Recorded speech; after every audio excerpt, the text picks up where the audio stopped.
देख रहे हैं अनहोनी। तो चलिए बढ़ते हैं आज की इस कहानी की ओर। राहुल और रेहान दोनों बहुत अच्छे दोस्त हैं।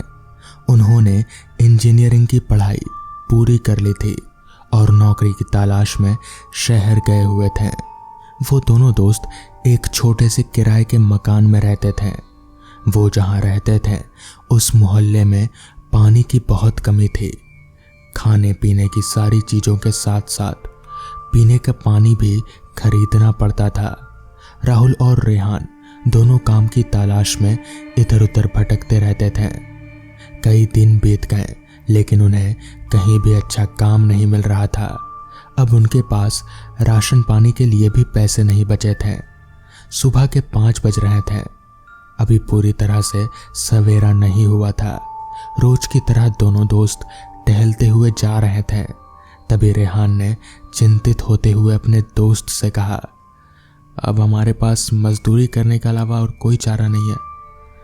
इस शहर में हमें कोई काम नहीं मिल रहा है और जब तक हमें कोई अच्छी सी नौकरी नहीं मिल जाती तब तक एक एक दिन मजदूरी करने जाएंगे, नहीं तो इस शहर में भूखे मर जाएंगे। यहाँ ना तो कोई हमारा रिश्तेदार है और ना ही कोई पहचान वाला। राहुल ने भी अपना सिर हाँ में हिलाकर उसकी बातों में सहमति जताई। तभी उन्होंने देखा कि सामने से एक अधेड़ उम्र का आदमी लंगड़ाते हुए चला आ रहा है। उसने अपने एक हाथ में न्यूज़पेपर पकड़ रखा था। उसके लंगड़ाने से लग रहा था कि उसके पैरों में बहुत चोट लगी हुई थी। पास आने पर पता चला उसके चेहरे पर भी कई खरोंचों के निशान थे। वो राहुल और रेहान को टकटकी भरी नजरों से देखते हुए वहां से गुजर गया। राहुल और रेहान को उसका देखना थोड़ा अजीब लगा। इससे पहले कि वो उसके बारे में कुछ बातें करते 4 कदम आगे बढ़े ही थे कि तभी पीछे वो आदमी मुड़ा और जोर से आवाज लगाई, ए रुको, मेरी बात सुनो, पास आओ मेरे।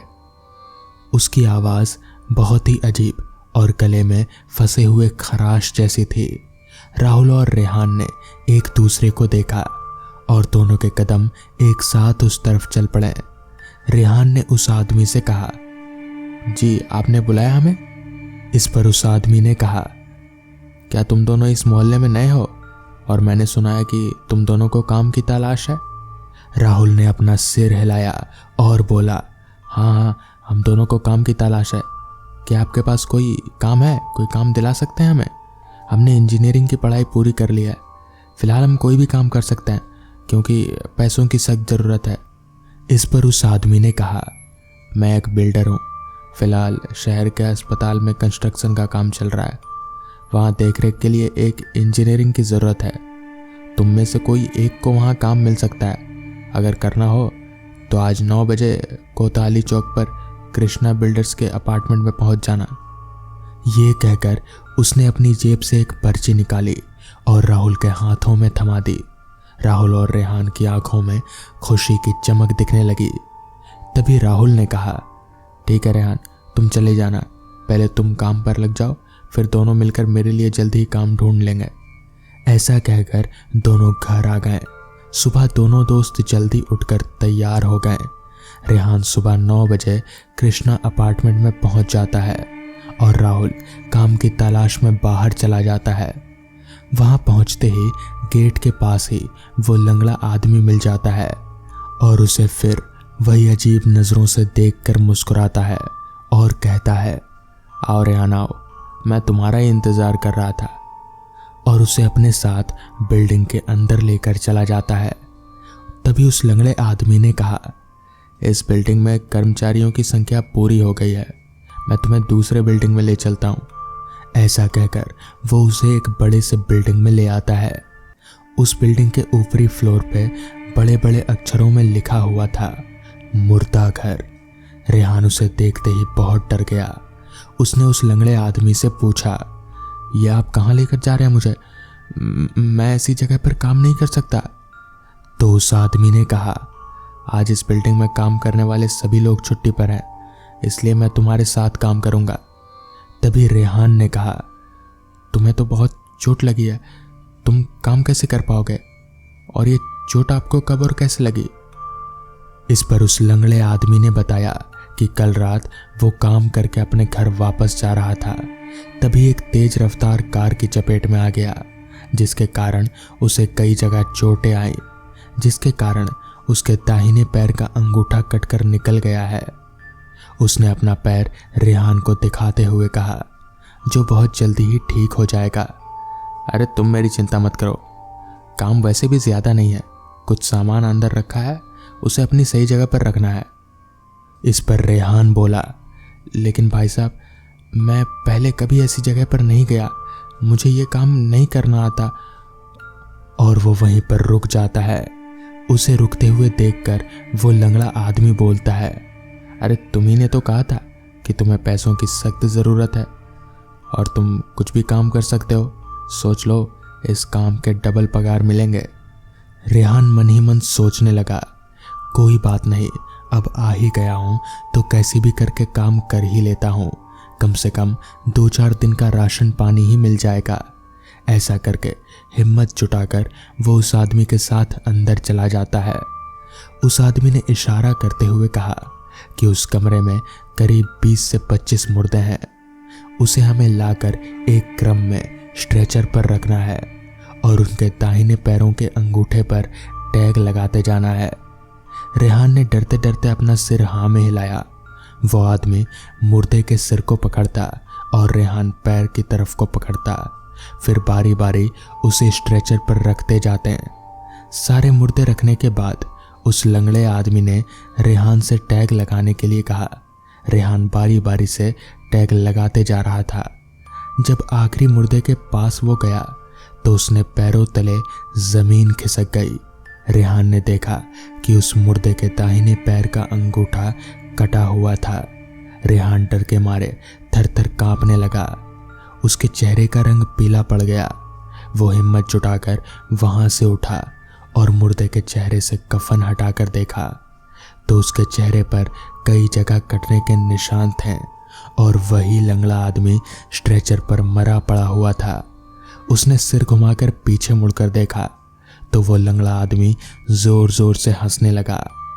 उसके चेहरे से खून टपक रहा था और उसकी आंखें लाल हो गईं और वो कमरे में चारों तरफ इधर उधर उड़ रहा था। रेहान को चक्कर आने लगे। उसे कुछ समझ नहीं आ रहा था कि आखिर उसके साथ ये सब क्या हो रहा है। तभी अचानक से वहां पर राहुल पहुंच जाता है। राहुल के आते ही वो बूढ़ा आदमी पता नहीं कहां गायब हो गया। राहुल ने तुरंत रेहान को उस बिल्डिंग से बाहर निकाला और उसने अपने जेब से न्यूज़पेपर का एक टुकड़ा निकालकर रेहान को दिखाया। दरअसल उस टुकड़े में वही खबर छपी थी कि एक आदमी की कार के चपेट में आकर हुई मौत, और तस्वीर उसी लंगड़े की थी। तो दोस्तों, ये थी आज की पहली कहानी। तो चलिए बढ़ते हैं आज की दूसरी कहानी की ओर। सुहावने मौसम में कॉलेज के कुछ लड़के लड़कियों का ग्रुप मौज मस्ती और पिकनिक के लिए मंडला के पास के जंगलों की ओर निकल गया। खूबसूरत जंगल, दिन के उजाले में चहचहाते पक्षियों की आवाज, ऊंचे ऊंचे पेड़, सुंदर पहाड़ियों को देखते देखते ग्रुप जंगल में आगे बढ़ता जा रहा था। उनका प्रोग्राम कुछ मौज मस्ती करने के बाद वहीं जंगल में लंच करके शाम होने से पहले हॉस्टल वापसी का था। ग्रुप में 4 लड़के और 3 लड़कियां थी और तवेरा गाड़ी का ड्राइवर, भूरा नाम का लड़का जिसकी वो गाड़ी थी, और ये ग्रुप उसे मंडला से ही हायर करके लाए थे। बड़े बड़े मोबाइल में लगे कैमरों में तस्वीरें लेते घूमते फिरते समय का पता ही नहीं चल रहा था। ग्रुप के लड़कों ने वहीं जंगल में एक समतल जगह देखकर लकड़ियां इकट्ठा कर आग जला दी और फिर मौज मस्ती का दौर शुरू हो गया। कुछ बियर की बोतलें भी साथ थी और गाने बजाने के साधन भी मौजूद थे। कुल मिलाकर आजकल के यूथ के लिए ये एक आइडियल पिकनिक चल रही थी। तभी कुछ ग्रामीण महिलाएं जो जंगल में लकड़ी चुनने के लिए आई थीं वहां से निकली। उनकी नज़र उस ग्रुप पर पड़ते ही उन्होंने भूरा और लड़कों को पास बुलाकर कहा कि ज़्यादा देर तक जंगल में रुकना ठीक नहीं है, क्योंकि जंगल में चीते और तेंदुए हैं जो अक्सर दिखते रहते हैं। सभी ने सहमत होते हुए शाम से पहले ही वापस जाने का विश्वास दिलाया और फिर से पार्टी में लग गए।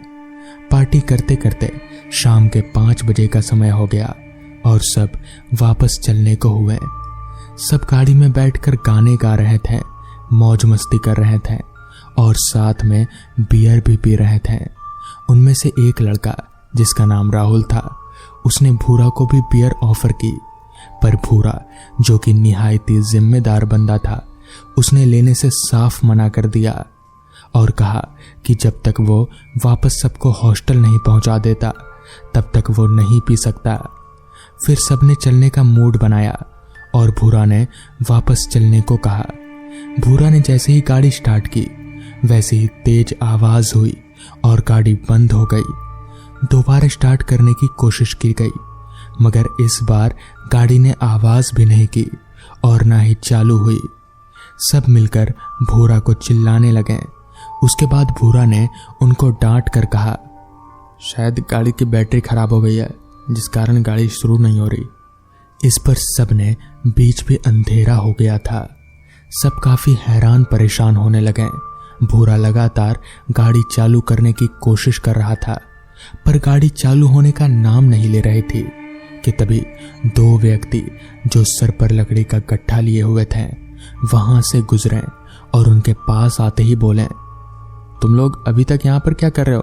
तुमको मालूम नहीं है रात को यहाँ शेर, चीते, जंगली जानवर घूमते हैं? जल्दी से यहाँ से वापस निकल लो।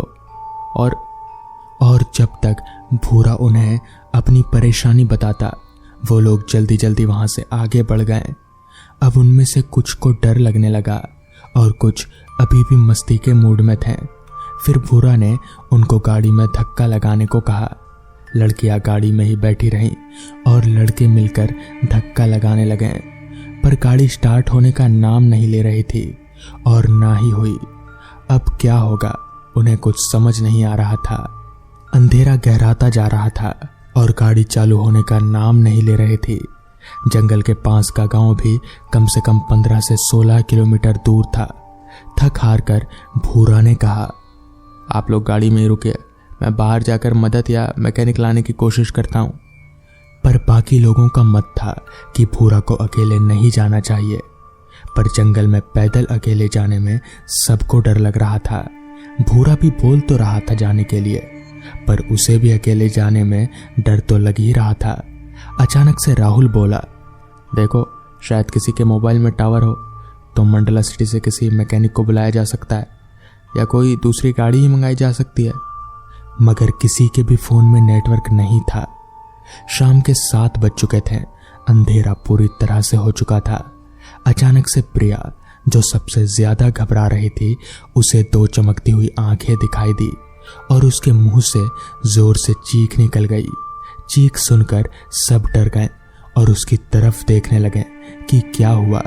उसने डरते हुए उन आंखों की तरफ इशारा किया जो धीरे धीरे पास आती जा रही थी। सब पहले से ही डरे हुए थे और उन चमकती बड़ी बड़ी आंखों को देखकर सब और ज्यादा डर गए और हड़बड़ा गए। भूरा चिल्लाया, सब जल्दी से गाड़ी में बैठो और शीशे दरवाजे बंद कर लो। सब फटाफट गाड़ी में बैठ गए और दरवाजे शीशे जल्दी जल्दी बंद कर लिए और उस तरफ देखने लगे जहां से वो आंखें दिखाई दे रही थी। धीरे धीरे वो आंखें आगे बढ़ते जा रही थी और झिंगुरों की आवाज वातावरण को और डरावना बना रही थी। दूर कहीं से शियार के हुंकार की आवाज भी आ रही थी। कुल मिलाकर वातावरण डरावना हो गया था। सब दम साधे उसी ओर देख रहे थे। प्रिया उस घड़ी को कोस रही थी जब उसने राहुल के कहने पर इस ट्रिप पर आने का प्रोग्राम बनाया। भूरा से अभी भी मोबाइल में लगाने की कोशिश कर रहा था, पर एक राहत थी कि सब गाड़ी के अंदर थे और अपने आप को सेफ समझ रहे थे। पर क्या वो लोग सच में सेफ थे? क्या लगता है कौन सा जानवर होगा? प्रिया ने कहा। कुछ भी हो सकता है, राहुल बोला। शायद कोई बिल्ली होगी। तभी अंकुर ने पीछे से कहा, शेर या चीता भी तो हो सकता है क्योंकि उनकी आंखें भी अंधेरे में चमकती है। अंकुर उन सब में सबसे लंबा चौड़ा और निडर आदमी था। उसने कहा, यहाँ कितनी देर गाड़ी में बैठे रहेंगे, हमें हॉस्टल जाने के लिए किसी से तो संपर्क करना ही होगा। तब तक भूरा जो कॉल लगाने में व्यस्त था उसने कहा कि उसकी बात मंडला में रहने वाले उसके भाई से हुई है और वो उन्हें लेने के लिए आ सकता है, पर वो भी अभी दूसरी गाड़ी लेकर किसी कस्टमर को नर्मदा जी के दर्शन कराने गया है, जिस कारण उसको निकलने में कम से कम 1.5 या 2 घंटे का समय लगेगा। उतनी देर तो हमें यहीं पर रहना होगा, या फिर यहाँ से निकलने का कोई दूसरा तरीका है कि हम एक साथ पैदल चलें। सब साथ रहेंगे तो डर भी नहीं लगेगा और कोई जंगली जानवर शायद हमला ना करे। लेकिन उनमें से प्रिया और जो 2 लड़कियां नेहा और शिविका थी वो गाड़ी से उतरने को तैयार नहीं थी।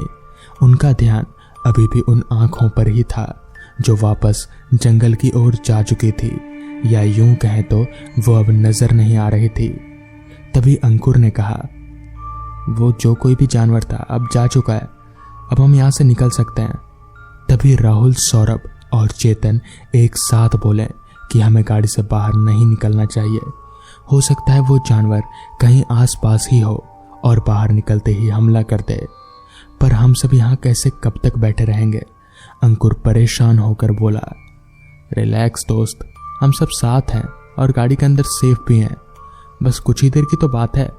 भूरा का भाई हमें तो लेने आता ही होगा, तब तक हम अपनी इस ट्रिप को एंजॉय करते हैं। देखो अभी भी तो खाने का काफ़ी सारा सामान है और पीने का भी तो है। ये बोलते हुए उसने एक बियर की बोतल ली और स्नैक्स का पैकेट उठा लिया। उसको देखकर अंकुर ने भी चिप्स का पैकेट उठा लिया, पर लड़कियों को कौन समझाए, वो तो अब और ज्यादा घबरा रही थी। सबसे ज्यादा तो प्रिया, जो राहुल को डांटते हुए बोलती है कि उसकी वजह से ही वो अभी इतनी रात को सुनसान जंगल में फंसी है। वो जिद ना करता तो वो आती ही नहीं। यही सब लड़ना झगड़ा, रूठना मनाना करते हुए सब गाड़ी के अंदर ही बैठे हुए थे और समय काट रहे थे। तभी अचानक से गाड़ी का दरवाजा खोल दिया राहुल ने और वो नीचे उतरने लगा। सभी उस पर चिल्लाए कि नीचे क्यों उतर रहा है, अब क्या होगा, राहुल गाड़ी से क्यों उतरा। राहुल जैसे ही गाड़ी से उतरा कि एक अजीब से जानवर ने उस पर हमला कर दिया और उसे घसीटते हुए जंगल की ओर ले जाने लगा। सबने देखा कि ना तो वो कोई शेर है और ना ही कोई तेंदुआ, बल्कि वो कुछ और ही था, जिसके सिर पर 2 सींग थे। उसका शरीर तो इंसान जैसा था, मगर उसका सिर किसी जानवर जैसा था। तभी वहीं पर पास ही के कस्बे के लोग आ पहुंचे। उन्होंने अपने साथ लाई जलती मसाले उन जानवर या इंसान पर डाली और ऐसा करते ही वो हवा में धुआं हो गया। दरअसल वहां से गुजरने वाले लोगों ने उन्हें गाड़ी के खराब होने के बारे में सुना था, तो वो लोग मदद के लिए आए थे। राहुल को गहरी चोट लगी, मगर वो ठीक था। फिर उन लोगों ने बताया कि दरअसल वो एक नर पिशाच था जो इस जंगल में कई सालों से भटक रहा है और हमेशा शिकार की तलाश में रहता है।